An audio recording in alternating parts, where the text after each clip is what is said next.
Okay, so we're getting to the end now, and once we get there, we actually have the perfect amount of beads to finish off the red with 21, which helps out immensely. Okay, so we're kind of come up this one, this last bead, and you do want to leave a little bit of a room there. We're going to be pulling it tight so that it doesn't move on its own, but you don't want it too close to your ear when you're actually wearing the jewelry. You don't want it falling off either. Okay, so we're pulling tight. The good thing about these earrings is that there is usually a stopper there, which helps out. I've found anyway. Okay, so once we're here, now we want to be working up. So like I said, I like to work in a clockwise motion. So at this point in time, I will be flipping the beaded earrings around, and we're coming up from this one. But now if you see, it's kind of a little loosey there, loosey-goosey. So to make that a little bit more tighter, I will come down the bead beside it, but I won't be going around the earring. Okay, so see how I'm going there? And we're just gonna pull, pull, pull, pull, pull, and just go slow so you don't have any of those knots. And pull tight, and then we're just going to go right back up that bead again. Okay, and that just kind of stabilizes it, and we're going to go up. And once we are here, I pull here, and that should just sit nicely. All right, so now when we move up to the next level, remember I was talking about the thread bridges in between? So in between the second and third bead, this thread bridge is where we're going to be working next, okay? So I need to take 2 beads like we did at the beginning, 1 and 2, and as close to the same size as possible. Of course, most of them are the same size, which helps.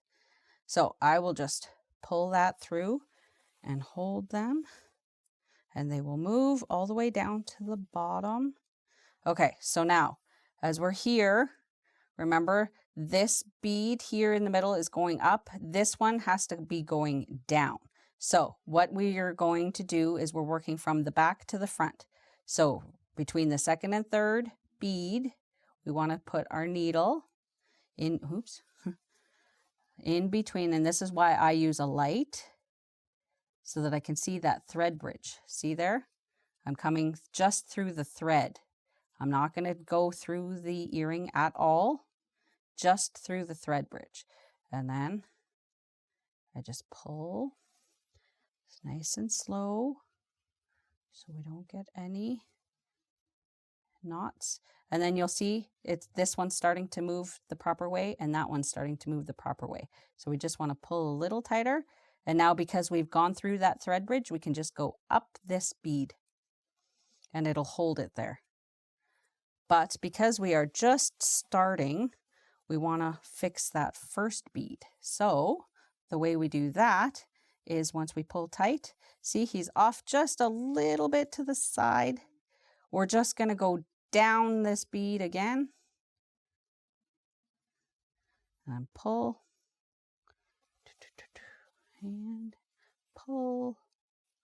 Okay, so now when I go back up the bead beside it again, and you might have to push a little bit harder because we're running out of space in that hole.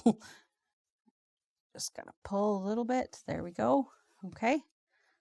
We just pull, pull, pull, pull. Ooh. Oh, I'm gonna be part of the project now.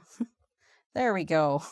Okay, so now all it's doing is gonna go, the thread itself is gonna go in between the first and second level because it didn't get attached to anything, but it's just to straighten those up.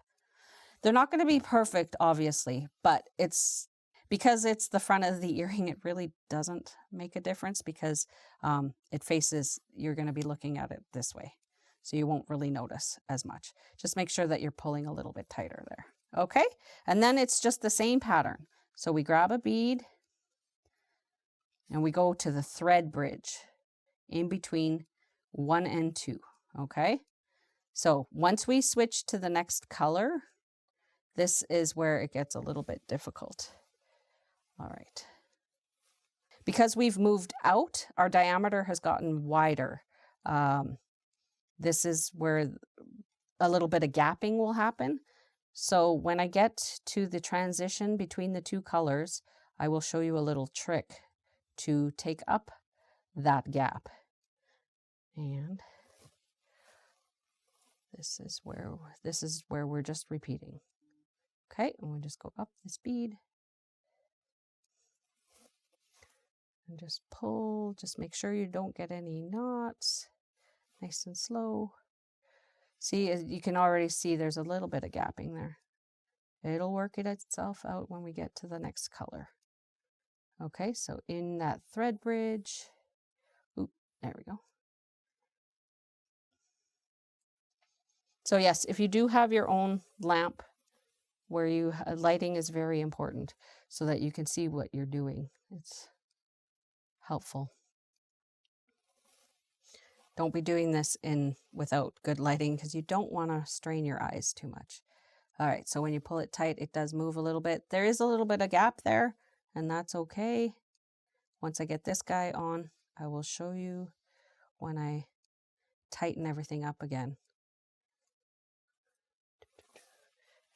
And then might be able to fast forward again. We'll see.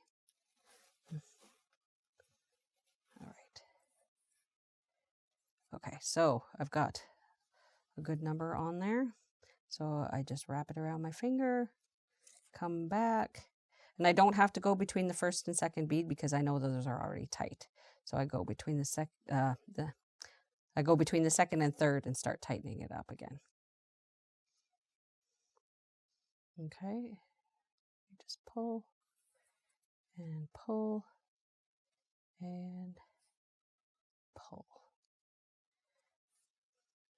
One thing that I have learned through those beading helpful Facebook groups is a product called Mop and Glow for people that are making wider things so that they don't flop around. They actually dip them in a product called Mop and Glow, and it stiffens up their work without having the beads fade.